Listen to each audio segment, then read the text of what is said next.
This man took nothing but AP classes in high school, right? He said, who can we get? Graduated high school with a college degree. So listen, some of y'all barely graduated high school with a diploma. Wow.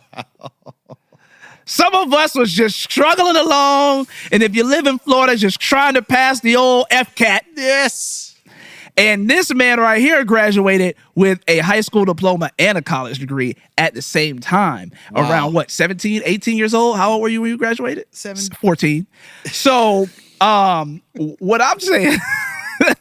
And I didn't have to take the FCAT. By God's grace. Exactly, because it's a testament to how brilliant he is. No, it's not. But I will say this. Well, I mean, if you're going to college and high school, so you should like not the have to take SATs and the ACTs, right? Yeah, you have a grade that's it was high enough that you didn't have to take the FCAT. No. Oh, yeah. Well, it didn't apply to me because I wasn't in high school anymore, and because I was living in Florida and had no plans on going to school out of state. Right. But I had to take the ACT and the SAT. I just was forced to take it. Right. I literally walked in. Let me give a bit of context.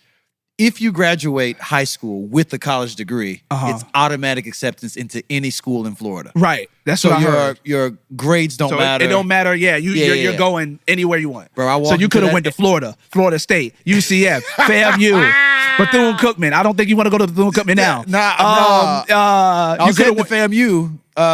If you would have went to FAMU, you would have lost your Christianity as soon as your five toes stepped on that campus, bro. As soon as your five toes hit the concrete, that Christianity would have left you like a ghost in the wind. Bro, you know what's crazy though? What? I knew that I did not have the strength right, as a new Christian to go to FAMU. I just knew it. Because we did a little pilot. I was in this program called Upward Bound. They took a bunch of inner city kids, gave them scholarships if they completed the program, which my mom conveniently left out of the conversation. What? I'm going to this program at Upward Bound for 2 summers. Right. You're there for 6 weeks. And you're going to college. Well, I'm going to this program as a extra kind of like layer of protection when I want to go to college, when it was time for me to go to college. Because I was already taking college classes while I was at Upward Bound. But if I wanted to, if I completed the program, I would have a full ride scholarship from Upward Bound. Maybe my mom would use it to pay for books or something like that. Yeah. Anyways, she never told me that was the point of the program. I thought I was just like in a mentorship thing where they allowed you. So in the program, it lets you stay on a college campus. Yes, for the summer. 6 weeks for the summer. That's a long time, 6 weeks. Yes, brother. That's basically a summer. It is the whole summer. Exactly. Almost. It is the whole summer. And let me tell you, it was more freedom than I knew what to do with, bro. It's probably more freedom than all of y'all knew what to do with. I didn't know Jesus at all. So I was wilding, rolling in the deep. Yeah. As Adele would say. Yeah. The second summer, I came in loving Jesus, and my faith was on 10. That mug was for about turned up. 4 weeks. Oh, my God. And then when I got to about week 4 that mug started being like a little baby deer with them legs. Like your faith was like the baby deers when them legs would be shaking, bro. They just be trying to make it. Like a giraffe walking on ice. That mug was like a old car when it started. My uncle used to call it farting. When it started coming around the car. When the engine started beatboxing, that's when my faith started doing. That mug started stalling, bro, until I had to pull over. I had to pull over, bro. That mug said, my man faith was just farting around the corner, bro. I was just trying to get there. Long story short, I got kicked out of that program that summer, bro. Why? Hold on, don't tell don't rob the audience. Yes, let me give you the story then. So I was going hard for Jesus, bro. I was like sharing the gospel with folks. I had Ambassador CDs and Flame, and I was going hard. I had my Bible in my room. Yeah. But I was used to being cool. Right. And then I wasn't cool anymore. Yeah. And at first, people were like tolerating my religiousness. So they were like, oh, okay, that's still KB. Right. He's still cool. Like, he's still, but he's just a little religious now. Probably about 4 weeks in, it started to become annoying to people. Yeah. And folks started to not respect me as they did before. And there was one gentleman who, challenged me. He didn't even challenge me, bro. Like I felt like he challenged you. Dudes didn't see me as a threat at all anymore. And I felt like I needed to reassert I'm saved, my man said I need a threat A resurgence. I need a threat resurgence. I need. I want to make sure that y'all remember. I need a threat renaissance. That's right. Yeah. And man, I wiped out hard, bro. I got in a confrontation with this dude. Yeah. We end up fighting. He beat me up bad. I lost that fight. Not proud of that mug at all. But I was I was just talking about this experience the other day because I started the fight, bro. Yeah. I started it. I didn't think that he actually wanted to fight. I was sadly You were wrong. My man said I was wrong on that one, bro. The calculations were off. The projections were wrong. I must have carried a one. Listen, my boy, I should have carried a two. That check and that check bounced. It was just bouncing all over the place. I was like, I walked outside. The FBI was there. They said, "Right this way, sir." Listen, hold on, sir. That mug said, you know what they say? If you want to cash a check, you better make sure you got the funds. I cashed that mug. That mug said insufficient funds. I did not have it. And that brother was on edge or something.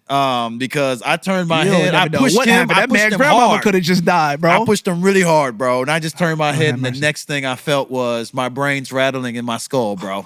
That was the next sensation that I felt.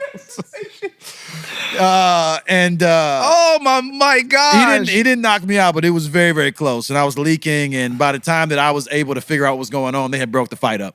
My man said, "Oh man!" So I made a mockery of the faith. The thing of trying to assert dominance backfired. That might be an understatement. And then I was kicked out the program. And I wasn't really concerned about the latter because I already had full of, Oh, so you weren't really concerned about that because you knew that you still already had a scholarship to go anywhere. I wanted to go anyway. So yeah, but it was still like a triumvirate of failure. Yes. This story all started because I walked out of the ACT and the SAT. I went there. It was like a 4-hour or 3-hour test. I went in there for like 20 minutes and walked out. You just didn't complete it, or I didn't complete it. Oh, okay. I just like turned it in and didn't come back. Why? Because it would have zero effect on where I went to school, and I knew that everything was paid for anyway. So I just let it go. That was unwise, and ungodly. But I was a radical essentialist back then. Yeah. I was like, is this essential? Anyways, going back to when my friend, because we actually became friends after this because I had to go to him and repent. I had to go to a bunch of people and repent, bro. Right. I was like, what y'all saw is not what I was. Is not who I want to be. Right. It certainly is not who God is making me into. Right. And I am sorry. In fact, I repented in front of the entire program. So I got kicked out the program. Yeah. Wrote a letter weeks later apologizing because of once you get kicked out of the program, that's it. There's no tolerance.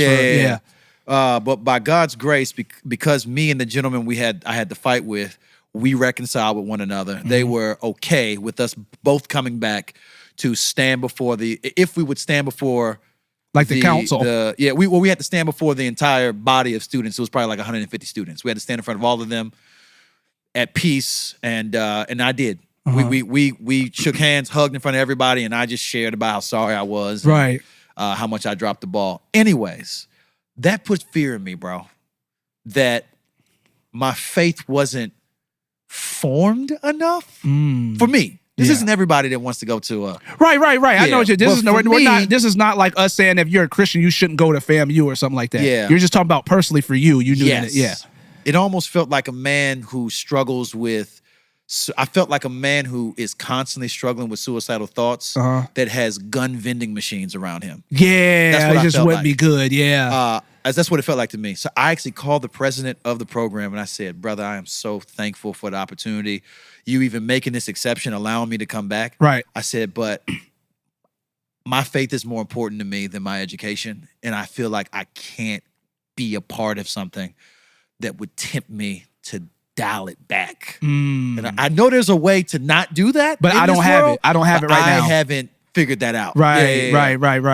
He gave me this long talk about the mistake that I was making and all the opportunity that I was missing out on. And he also talked about how he never allows people back in the program. And I'm making a huge mistake. Making a mistake and kind of a fool of him. Right, and I said, I remember where I was when I had this conversation with him, but I couldn't do it. You just bro. knew that I didn't go back. And then I rescinded any of my college applications outside of Bible college, bro. Wow. I just, maybe, my thought was, I'm going to go to Bible college for 2 years, then transfer out into, a USF. I got 60 plus credits at 17 years old. I'm not about to go throw these away at Bible college. Right. Which is what I did.